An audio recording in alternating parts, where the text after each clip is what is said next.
San Benito Abad.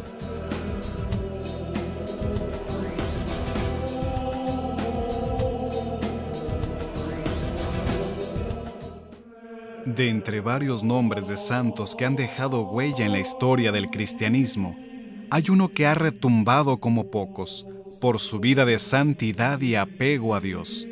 Su nombre, San Benito. San Benito Abad, o de Nurcia como se conoce comúnmente, nació en un poblado de Italia llamado Nurcia, por el año 480 después de Cristo. Descendiente de una noble familia, gemelo de su hermana Escolástica, que años más tarde también sería subida a los altares. La infancia de San Benito se caracterizó por mostrar una cordura como la de los adultos, resaltando de entre todos los niños de su comunidad. El ambiente en el que se desarrolló en su infancia y parte de su adolescencia era muy sano. Fue ahí donde se templó su carácter fuerte, así como humano, en donde adquirió un espíritu de profunda religiosidad. San Benito fue enviado a Roma para dedicarse al estudio de las bellas artes. A su llegada sintió un rechazo inmediato a la pobre moralidad que reinaba en el lugar. Así que decidió apartarse de aquel ambiente y salvar su espiritualidad. Deseoso de agradar a Dios y no a los hombres, fue en pos de un hábito total de consagración al Señor, retirándose como ermitaño a un lugar llamado Subiaco, en una gruta en la cual encontró refugio. Su traslado a aquel inhospitalario lugar fue guiado por un monje romano que encontró en el camino. Este monje, al escuchar de labios de San Benito su deseo de servir a Dios, lo revistió de una casaca y lo condujo a la famosa roca. Ahí, en aquella grieta, San Benito permaneció cerca de 3 años sin que nadie supiera de él, excepto Romano, quien era el único que por medio de una cuerda y una campanilla le proporcionaba su alimento. La permanencia de San Benito en aquella gruta no fue nada sencilla, puesto que sufrió las tentaciones del mal para desviarlo de su vida de oración y entrega al Señor. Una de las más recordadas fue que en aquel lugar el maligno se le hizo presente con la apariencia de una mujer que el ermitaño tiempo atrás había conocido. Ella trataba de seducirlo para que cayera en el pecado de la carne y dejara su vida de ermitaño. Fue una dura prueba para él, pero fue socorrido por la gracia de Dios volviendo en sí, y para no sucumbir al deseo, se lanzó a un frondoso matorral de ortigas y zarzales. Por largo rato estuvo revolcándose entre las espinas hasta que lastimó todo su cuerpo, logrando de esa forma no sucumbir ante la tentación. Tiempo más tarde, unos pastores lo descubrieron escondido en la cueva. Se acercaron a él y al escucharlo se llenaron de fervor y devoción, así que su fama se difundió en todos los lugares cercanos, y a partir de entonces los hombres le llevaban alimento para sustentar su cuerpo y al regresar traían en su corazón el alimento del alma. San Benito siempre fue sabio en sus palabras y acciones, porque supo dominar su cuerpo así como su mente, gracias al amor que le profesaba a Dios. Es por eso que su ejemplo nos motiva a seguir sus pasos.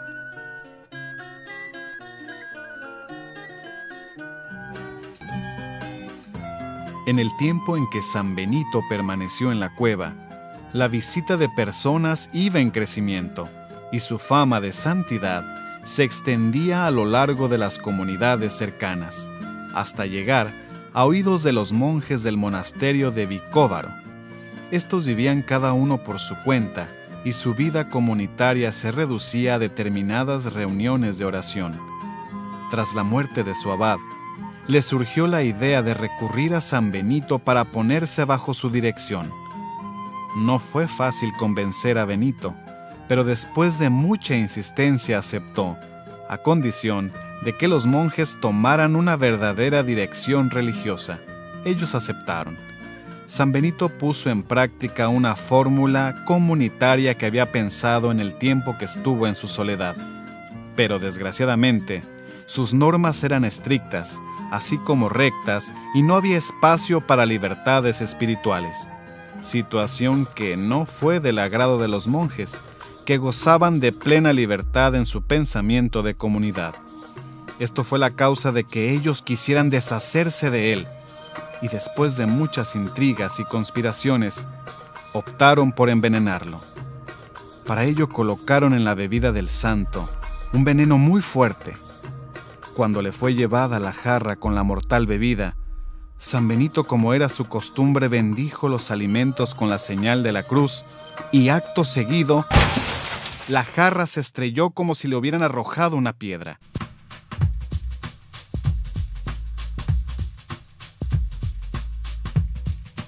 Al ver tal actitud de parte de sus hermanos, decidió regresar a su soledad. De vuelta en la cueva, continuó con su oración y entrega al Señor. Durante su estancia ahí, en su corazón había nacido una inquietud. Debido a su experiencia anterior con los monjes, vio la necesidad de un cambio radical en la vida comunitaria. Pero para poderlo lograr, se necesitaba de gente nueva que en verdad tuviera ese amor hacia nuestro Señor. Notando esto, vio que no le era posible realizar tal cambio y prefirió continuar con su soledad. Lo que él no sabía era que Dios le tenía preparado la misión de construir la vida de comunidad de los monjes, que sería de ahí en adelante seguida e inspirada por varias órdenes religiosas que años más tarde nacerían. Al poco tiempo comenzaron a arribar jóvenes y adultos deseosos de consagrarse a Dios en la vida monástica. Fueron tantos los que querían que fuera su padre y maestro, que muy pronto logró formar la primera orden de monjes que viviera en comunidad.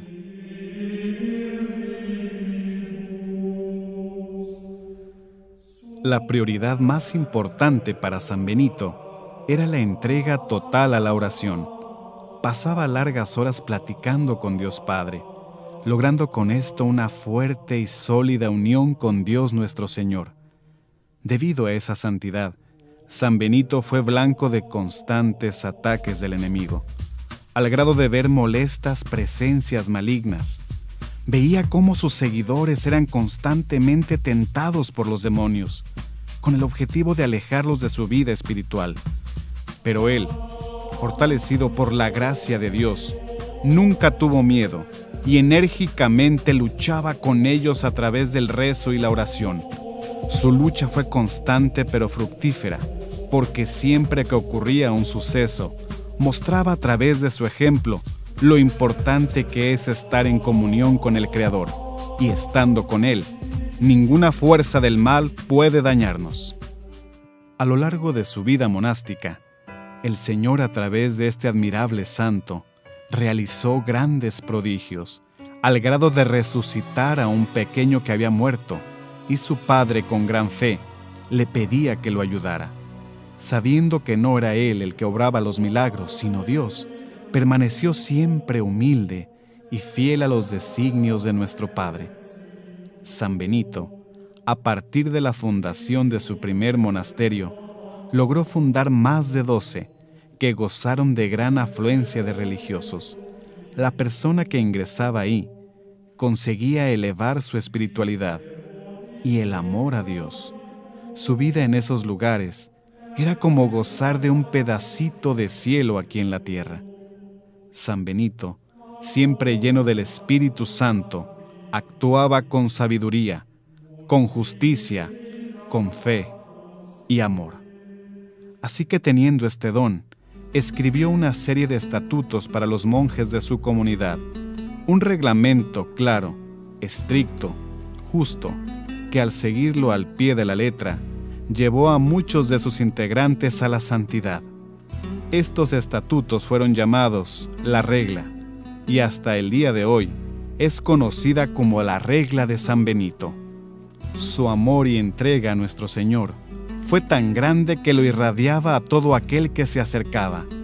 Las palabras que pronunciaba eran enseñanzas que Dios mismo colocaba en sus labios. Siempre se destacó como consejero, maestro, guía espiritual de religiosos y laicos.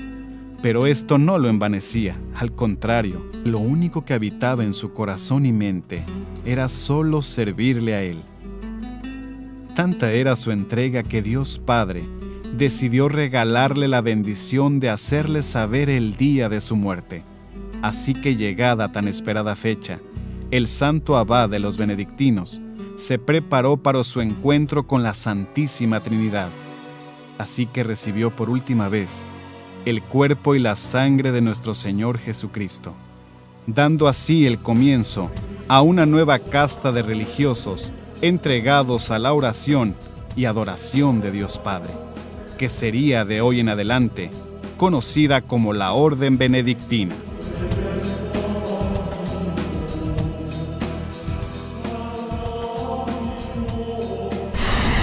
San Benito Abad.